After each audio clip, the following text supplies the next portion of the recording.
6:31, very good morning to you. You're watching and listening to Breakfast with Stephen and Ellie, or 7:31 if you're in Spain. Yes. Which Chris is. Chris says, Stephen and Ellie asked why we're up so early, because we're in Spain and it's 7 o'clock, off to the beach for a walk soon. Of course, it's still stupid early for the locals. Yeah, you should be having a lie-in on a Sunday. Oh, well. Lovely, though. A nice walk on a Spanish beach. On a Sunday morning. Nice. Whereabouts you are. Lovely, lovely. And Nigel's been in touch. Morning, Stephen and Ellie. I watch every morning as I have motor neuron disease and I rarely sleep. Great to see you smiling, Ellie. Is there any news on how Anne is doing? Please send our regards. Oh, yes, she's just on a little sabbatical.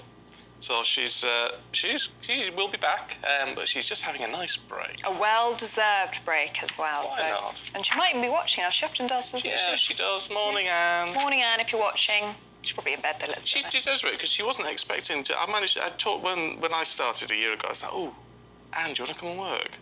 And she was like, oh, yeah, I'll give it a whirl. Ah, she's a good egg. So she wasn't expecting to be doing all this. So she's just having a little bit of time off. A well-deserved break, yeah. And Lynn's been in touch. I believe we have a picture attached to this, Lynn. Very exciting. I've been awake since 5 a.m. due to having a miniature schnauzer called Millie. She's got a 5 o'clock alarm every day. She goes out, has her breakfast, and then back to sleep whilst I am wide awake. Oh, my she goodness. looks mischievous there. She's very, very cute. If you're listening on the radio, tiny little fluffy grey and white dog. Beautiful, with lovely pointy ears. Very and a little cute. tongue poking out there. Very cute. And let's see if we've got this video, should we? From Chrissy. Morning, Chris. He says, I wake up early every weekend to watch you both. I thought you'd like to see something to make you smile. Yes, we would. Thank you very Yes, much. please, always. Who said you can't teach an old dog new tricks? Oh. This is Bully. Bullseye. Parson Russell. He's more than 12 years old, and he's just learnt to do this. Oh, he presses the button to get a snack. Oh, very nice. Oh, what a good boy. He sits on the sofa, loves watching GBNEWS. Thanks for all your hard work. That's very sweet. Thank you for sending that in. That's very cute. Very cute. We love a dog picture here, don't we? Yeah. Keep them coming in. gbviews@gbnews.uk. Time for the papers this morning. The Sunday Times says Rishi Sunak is going to get Brexit done and could potentially reveal his deal without the blessing of the DUP. Surely not. 1 in 100 police officers in England and Wales faced criminal charges last year. That's according to The Observer. The Mail on Sunday leads on the turmoil in the Conservative Party over allegations that the PM is using his upcoming visits to Paris and Berlin to schmooze EU nations. Love that word. The Telegraph leads on the news that the PM is set to scrap Boris Johnson's Northern Ireland Protocol bill as part of his new deal with the EU. And the Sunday Mirror splashes on a plea from an 11-year-old Ukrainian boy to the PM, asking him to reunite him with his dad in the UK. The Sunday People leads on news that Matt Hancock set up a TV company following his stint on I'm a Celebrity, Get Me Out of Here. Let's not talk about the last one. Daily Star, we'll zip past that one, because it's nonsense. I don't want to talk about Satanists, frankly. So let's go through the papers instead with editor of Spike, Tom Slater, and political consultant Emma Burdell. Good morning, you two. Morning. Morning. Morning. Tom, let's have a look at the Sunday Telegraph, should we? And this idea that, the PM supposedly got this deal that we're going to hear about tomorrow, but it's being written up as a snub to Boris Johnson.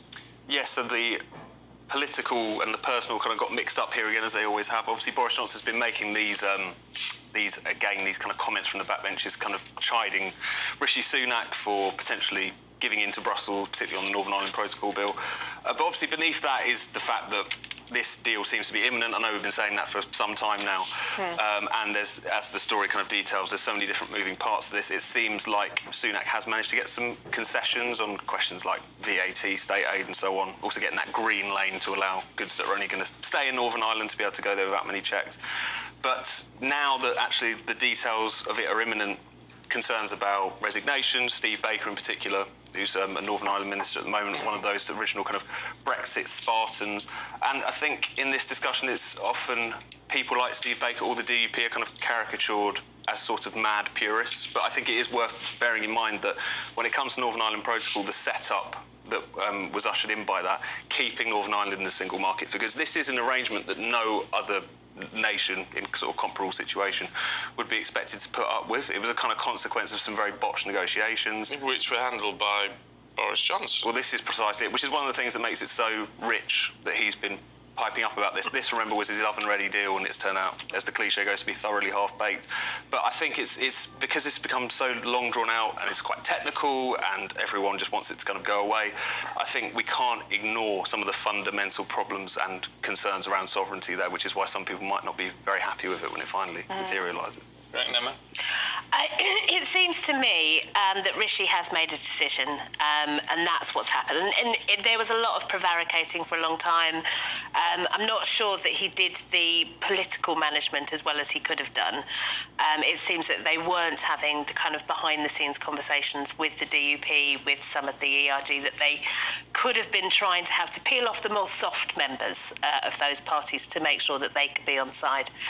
But I believe that the compromise it does have a role for the European Courts of Justice, but a very, very, very much removed one. So it may be the case that if something falls at several legal hurdles, we're talking about maybe once a decade there will be a decision that goes that far, but very, very unlikely. So it would involve some sort of DUP compromise, but not a lot. Not a lot. An awful lot of what's been asked for by that side has been worked out, worked on, got to.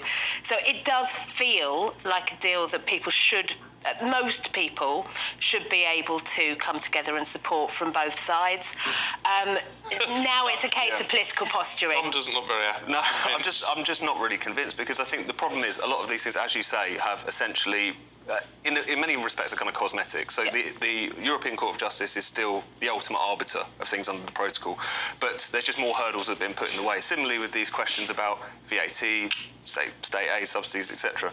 We have got into a situation where you've got a UK government effectively going to Brussels and asking politely for the right to be able to set subsidy policy in a part of UK territory. That's such a bizarre situation that we've ended up in. It's often portrayed as the inevitable consequence of Brexit. I think it's the inevitable consequence of the fact that Brexit was so botched in terms of the negotiations and in terms of the way it was frustrated by various different characters, and particularly given the way that there were people who were trying to frustrate the process, and you had a series of quite weak Tory leaders who weren't able to kind of stand up to it. So even though there'll be a lot of talk about the purism of certain Brexiteers or the purism of certain members of the DUP if they decide to turn against this deal, it is worth remembering what a strange situation it is that the UK has formally left the European Union, but there's a part of UK territory which is still subject to hundreds of rules. I'll tell you what is going to be interesting, because one of the key negotiators in the original deal was Lord Frost. He's going to be on the Camilla Tominey show 9:30 this morning, and he's one who said, I remember him saying on Farage, maybe 12 months ago, this was agreed to, the protocol, with no intention of sticking to it. They knew it sort of wouldn't work very long. Term. But anyway, so that'll be interesting, see what he has to say. And let's have a look at the Sunday Express, Emma. A crackdown on activist lawyers milking the system. Yeah, this is a lot of bluster and very little policy, from what it seems. There is a 37 million cost of legal aid for people going through the asylum claims. There is concerns from government that some of these are being drawn out, that people are using avenues that eventually fail. Although we actually know that quite a lot of these legal challenges, when asylum cases are initially rejected, are actually, they were won. So significantly, like quite a high proportion, unusually high proportion are won. So it might be better, if you really want to save this money, to actually get the decisions right in the first place, and that would stop you having to spend all this money on legal aid. It feels like the kind of thing that you say to get a good headline, rather than a policy that's going to actually solve what I think all sides can agree is a very broken system. Something needs to be done, though, doesn't it? When the government makes a decision on something, which the vast majority of the country seem to support, and nothing happens because the lawyers jump on them. It doesn't seem right. I mean, there is a legal process, and that's only right. We should not, and nobody should support a politician being the final arbiter of these things, because this time it might be something you support, next time it might not be, and we don't want to. I'm really conscientious of not setting precedents when I agree with the intent behind bad policy. You know, you can agree with intent all you like, but bad policy is bad policy. Yeah. Tom, what do you make of that? Well, I think that when it comes down to this very kind of vexed issue, it should essentially be the role of government to, if they want to change the law, they should change the law. If that's deemed to come into conflict with, you know, European human rights law, etc. I think that should open up a conversation about whether we should be in those conventions. I think that it should be something which, as you say, there is one rule applied evenly to everyone. I think the problem is because you do have this interaction between domestic law and the ECHR that can create situations where people think this isn't right, that this person potentially has been able to have to continue to stay in the country, and also it effectively continues the pantomime in some different ways, where you can kind of have ministers continue to kind of gesture menacingly at the lawyers and so on without actually, again, kind of grasping nettle of, if you want to set laws in a particular way, if you want to open up an argument about why we, for instance, need to get out from the European Court, have that argument. Yeah, absolutely. I completely agree. I mean, I would probably come at it from a different perspective, but have the argument, propose the law. Don't just moan about the lawyers. Yeah, no, I agree. Although, well, we've gone through all that sort of stuff. Let's move on to something else, should we? In the Sunday Telegraph, we had all the fuss about Roald Dahl recently. Now, Ian Fleming's novels have been rewritten. Yes. Bond has changed. Bond's gone woke. No, this is a story very similar to Roald Dahl, actually, a story that everyone's been absorbing this week, whereby the owners of the estate, of the novels, they're bringing out the kind of classic collection, if you will, or new editions, and they've let these so-called sensitivity readers loose on them to make sure that anything which might effectively upset kind of modern sensibilities are taken out. Now, given the fact that these novels are quite old and they were written for an adult audience, there are some things in there which might strike people as racist, as by modern standards, certain descriptions which sound stereotypical and so on. But at the same time, they were written of a certain time. And do we want to get into a situation where everything does have to be updated almost generation upon generation because there are words, attitudes, whatever it might be that upset us? I mean, I think in the current set of editions, there's some sort of disclaimer which is going to be at the front, but apparently that's not enough. Whole sentences have been changed, grafted on. And that's one thing that we saw with Roald Dahl as well. It's like when you're actually getting into a situation where you're inserting entire sentences, it does get to the point where you think, at what point does this cease to be that individual's novel? And it just becomes a kind of approximation of it for a new audience. And if people want to write new books, which are more in line with people's sensibilities, which think I'm going to upset people, great. But doing this kind of endlessly doesn't seem to me to be sensible. And also there's no demand for it. There's no big, huge section of James Bond fans who are saying, we love these novels, but we really don't like that stuff, can you take it out? It's all happening at the behest of the publishing houses themselves because they're trying to ward off some sort of hypothetical controversy that doesn't even exist yet. It's a very strange state of affairs. What do you think? I mean, I tend to agree. I think we need to understand complex characters are complex.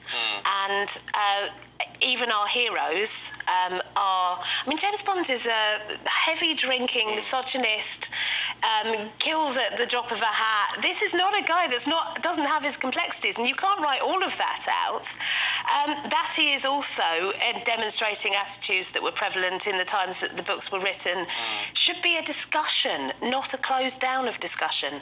We should say, this is what an agent of the British state probably did think about foreigners at the time, and isn't that interesting? Let's talk about why that was, how that happened, think about the ways that we've moved on and what an agent might be like now. But I think in part, because Bond as a franchise, as a character still exists in our modern world, we feel better able maybe to try and make him represent modern mores and values. Yeah, but it's interesting that, isn't it? Because we need to. I've got to say, I've never read a Bond book in my life, but I think I've seen every film. And so I mean, they're making the Bond films now to fit in with how with our modern thinking, which is perfectly fine because they're newly written films. So that's different. Fine. I was going to say, but why then you would need to rewrite a book? Because I think you just need to read everything within a context, don't you? And I think until 5 minutes ago, we trusted people to do that. Because it's when you think about it, it would be endless. You're going to go through Shakespeare and find that this is a bit weird when it comes to describing foreigners. What do you do when you end up with the Old Testament? I mean, all of these different things, you do wonder where do you draw the line? And so why don't we just trust people to get on with it and appreciate these things? And teach critical reading skills, which is actually a far more important thing than protecting people from things that might upset them. Teach them how to cope with things that upset them, because the world upsets people. No, I agree. We've got to be more resilient, haven't we? If you've got a thought on that, I'm sure you have. Let us know. GBNEWS.uk. Emma, Tom, thank you very much. We're going to catch up with you a little bit later on. Thank you.